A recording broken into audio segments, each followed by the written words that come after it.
الحمد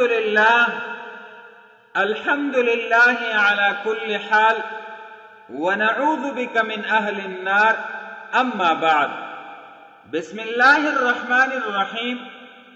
محترم اوریدونکو، زنند تاسو په حضور کې د هغه پنځو اعمالو د کومو پنځو اعمالو په باره کې چې نبی کریم صلی الله علیه وسلم فرمایلی دي چې څوک دغه پنځه اعمال وکي یا کوم قوم دغه پنځه اعمال وکي په هغوی باندې به د الله د طرف نه پنځه داسې قسمه خاص عذابونه چې د دغه اعمالو کولو سره خاص دي، یعنی څوک چې دغه پنځه اعمال وکي په هغه باندې به الله دغسې عذابونه راولي، کوم چې نبی علیه الصلاة وسلام په حدیث کې ذکر کړي دي.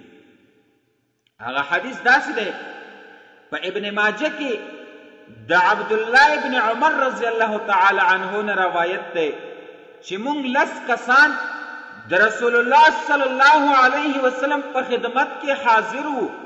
هغوی موږ ته متوجه کېدو سره ارشاد فرمایلو چې 5 شیونه دي، زه د الله پاک نه پناه غواړم چې تاسو ته دغه 5 شیونه راشي چې کله په یو قوم کې دغه 5 شیونه راشي او دغه 5 کارونه شروع کی نو هغوی باندې به دغه 5 قسمه عذابونه راځي. الله دې موږ او تاسو حفاظت دې هغونه وکړي. اول نمبر د کوم کار په کولو سره چې نبی علیه الصلاة والسلام د کوم عذاب ذکر کړی دی هغه دا دی کله چې د بې حیایي افعال کاره شروع شي نو هغوی به د طاعون په مرض کې اخته شي او په داسې بیمارو کې به اخته شي چې کومې به د هغوی په مشرانو کې نه وي تېرې شوي، یعنی داسې قسم عذابونه په هغوی باندې راځي، قسم بیمارۍ په هغوی باندې راځي کومې چې د دوی مشرانو باندې نه وي تېرې شوي. لکه نن سبا چې موږ او تاسې ګورو خبر راشي فلانی مړ شو، ولې څه چل و؟ هارډ اټیک ورته وشو، بلډ پریشر یې و، شوګر یې و، د زړه والونه یې بند و، ګردې یې فیل شوې، قسم بیماری راوتلی دي. لیکن دغه بیماری چې الله په موږ باندې راوستلی دي دا د موږ او د تاسو د خپلو اعمالو په نتیجه کې الله په موږ باندې داسې بیماری راوستلی دي.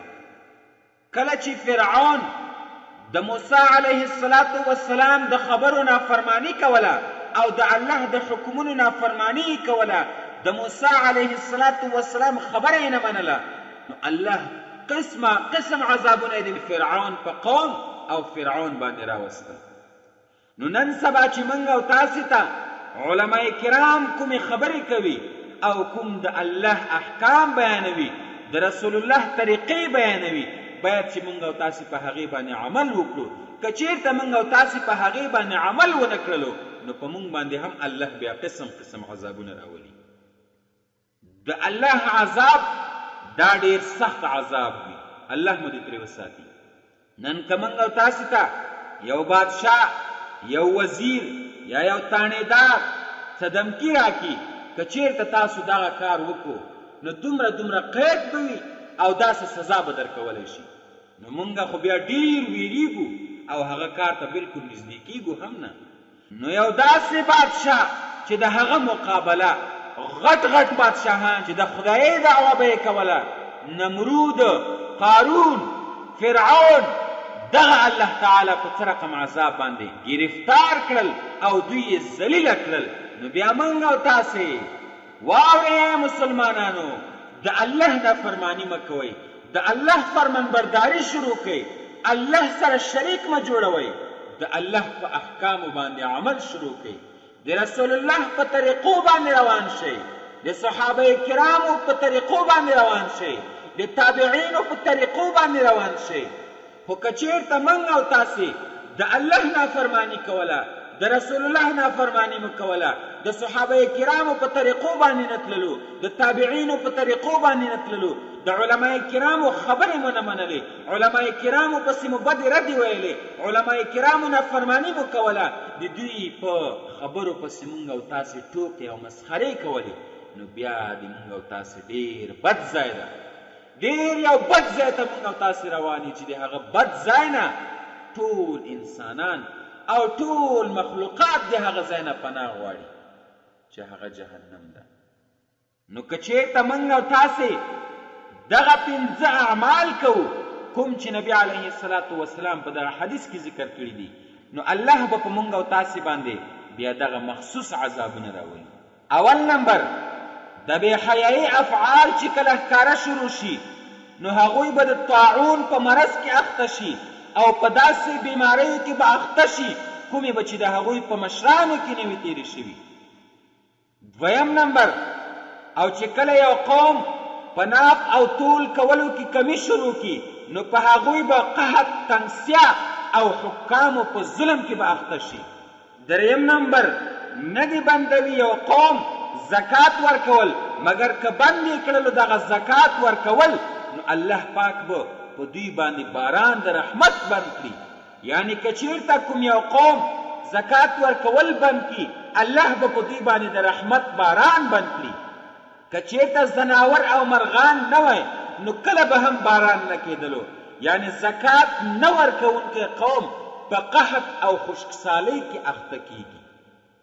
کوم خلک چې زکات نه ورکوي الله به دوی په قحط کې او خشکسالۍ کې اخته کړي. څلورم نمبر کوم قوم چې لوز مات کړي الله پاک به په هغوی باندې دشمن مسلط کړي. چا سره څه خبره وکړي د هغې خلاف ورزي بیا کوي الله به په دوی باندې دشمن مسلط. پنځم نمبر ابن ابي دنیا روایت کړی چې یو سړي چې د سیده عایشه رضی الله تعالی عنها نه د زلزلې راتلو سبب او تپوس کولو نو هغوی وفرمایل چې کله خلق زنا د مباح کار په شان په بې پرواهۍ سره کوي او شرابونه څکي او معازف د ګانو او سندرو آلات غږوي نو الله پاک ته په اسمان کې غیرت ورځي او هغه ځمکې ته حکم ورکړي چې دوی وخوځوه. نو د الله تعالی قسم قسم عذابونه به په موږ او تاسې باندې راځي که چېرته موږ او تاسې د الله تعالی نافرماني کوله او د نبي علیه الصلاة وسلام په طریقو باندې موږ او تاسې نه تللو د ده په طریقو باندې موږ او تاسې عمل نه کولو نو الله به په موږ او تاسې باندې قسمه قسم عذابونه راولي. الله تعالی مو دې داسې عذابونو نه وساتي او الله تعالی دې موږ او تاسې ته د نیکو اعمالو توفیق را نصیب کړي. آمین یا رب العالمین.